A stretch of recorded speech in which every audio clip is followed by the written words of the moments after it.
Piliin mo yung lalaking liligawan at papasok sa buhay mo para pakasalan ka. Para makasama ka habang buhay.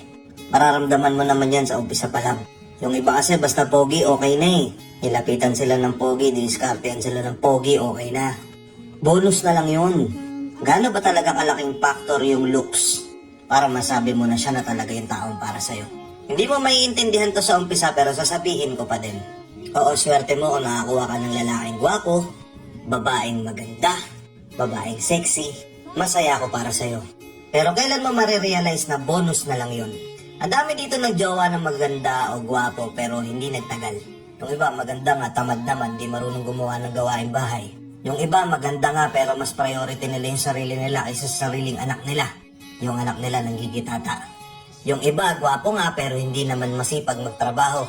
Gwapo nga pero hindi tumatagal sa trabaho. Gwapo nga pero irresponsabling ama.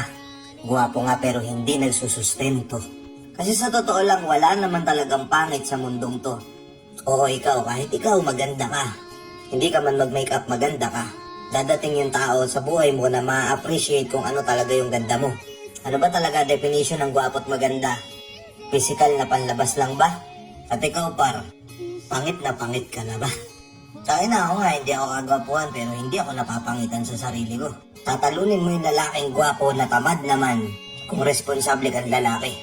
Di ka nang bababae, may pagmamahal ka sa pamilya, ginagawa mo lahat para sa kanila. Tatalunin mo yung mga yan, mas pipiliin ka ng babae. Oo, piliin mo yung lalaking papakasalan ka.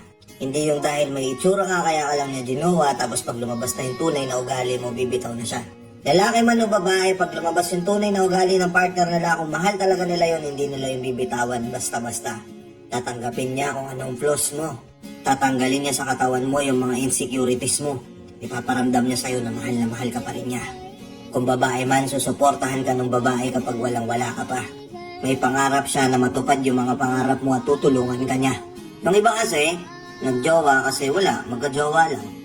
Para may trophy, pamflex sa tropa, ganda ng girlfriend ko, pogi ng boyfriend ko.